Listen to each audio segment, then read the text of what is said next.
BC సంక్షేమ సంఘం BC students కార్యాలయం నందు సంఘం 11వ వార్షికోత్సవం ఘనంగా నిర్వహించడం జరిగింది. ఆఫీస్ నందు కేక్ కట్ చేసి సంబరాలు చేసుకోవడమైంది. విలేకరుల సమావేశంలో రాష్ట్ర అధ్యక్షులు పుల్లిపాయల శంకరయ్య మాట్లాడుతూ సీమాంధ్ర బీసీ సంక్షేమ సంఘం రాష్ట్ర వ్యాప్తంగా బీసీ కులాలకు అవగాహన సదస్సులు, ప్రభుత్వం ద్వారా వచ్చే పథకాలు, వాటి వివరాలు తెలియజేయడం, పేద విద్యార్థులకు చేయూతనివ్వడం, వృద్ధులైన వారికి వస్త్రాలు ఇవ్వడం, వృద్ధ మహిళలకు చీరలు, చలికాలం నందు రగ్గులు, దుప్పట్లు పంపిణీ చేయడం, వృద్ధాశ్రమంలో ఆంధ్రుల పాఠశాల నందు అన్నప్రసాద కార్యక్రమాలు, బాలసదన్ నందు పౌష్టికాహారం ఇవ్వడం వంటి కార్యక్రమాలు, వేసవి కాలం నందు ప్రతి సంవత్సరం చలివేంద్రాలు ఏర్పాటు చేయడం వంటి కార్యక్రమాలు రాష్ట్ర వ్యాప్తంగా జరుగుతుందని అన్నారు. కాబట్టి రాష్ట్ర ప్రభుత్వం రాష్ట్ర వ్యాప్తంగా ఉన్న బీసీ బాలికల బాలుర వసతి గృహాలకు సొంత భవనాలు ఏర్పాటు చేసి మెరుగైన వసతులు ఏర్పాటు చేయాలని, విద్యా హక్కు చట్టాన్ని ప్రతిష్టంగా అమలు చేయాలని, బీసీ విద్యార్థుల విద్యాభివృద్ధికి రాష్ట్ర ప్రభుత్వం మరిన్ని అభివృద్ధి పథకాలు అమలు చేయాలని, నెల్లూరు నందు గల బీసీ భవన్కి శంకుస్థాపనలకే పరిమితమైనందున బీసీ భవన్ పనులు చేపట్టాలని రాష్ట్ర ప్రభుత్వాన్ని కోరారు. కార్యక్రమంలో Venkateswarlu, N Vijay, Jayasekhar, S Sekharachari, K దయాకర్యార్దాన్, M Molakayya, P Vijayakumar, B Ravindra Yadav, B Chinnammalu, D Monika, A Murali, Sheikh Mastan తదితరులు పాల్గొన్నారు.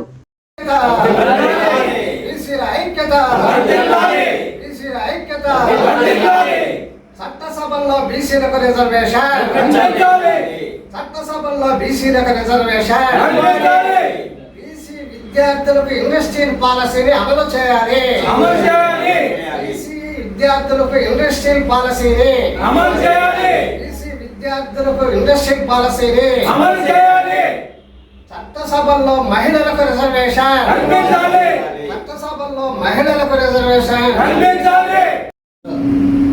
బీసీ స్టూడెంట్స్ ఫెడరేషన్ కార్యాలయం నందు సీమాంధ్ర బీసీ సంక్షేమ సంఘం 11వ వార్షికోత్సవం ఘనంగా నిర్వహించడం జరిగింది.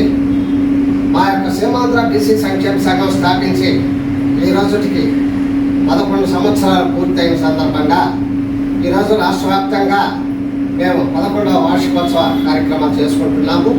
అదేవిధంగా మా యొక్క సంఘం ప్రతి ఒక్క జిల్లాలో కూడా బీసీలను చైతన్యపరిచే విధంగా మహాసభలు, గ్రామ సభలు, గ్రామ స్థాయి నుండి జిల్లా స్థాయి వరకు కూడా సభలు నిర్వహించి బీసీలను చైతన్యం చేయడం జరుగుతుంది.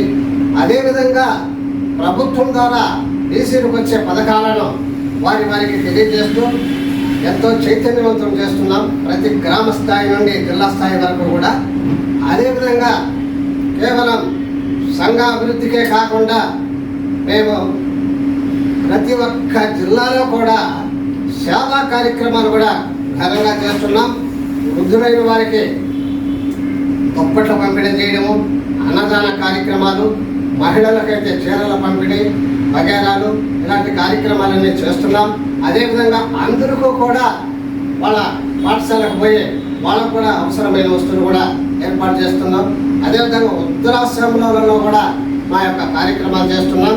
కాబట్టి రాష్ట్ర ప్రభుత్వం బీసీలను గుర్తించి బీసీల అభివృద్ధికి మరిన్ని పథకాలు అమలు చేయాలని రాష్ట్ర ప్రభుత్వాన్ని కోరుతున్నాం.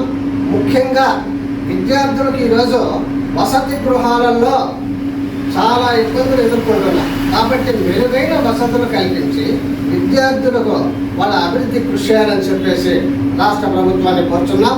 అదేవిధంగా ప్రతి జిల్లా హెడ్ క్వార్టర్స్లో కూడా బీసీ భవనాలు ఏర్పాటు చేసి బీసీలకు అభివృద్ధికి చైతన్యపరిచే విధంగా బీసీ భవనాలు ఏర్పాటు చేసి కళ్యాణ మండపాలు ఏర్పాటు చేసి ఉచితంగా బీసీలకు ఇవ్వాలని చెప్పేసి రాష్ట్ర ప్రభుత్వాన్ని కోరుచున్నాం.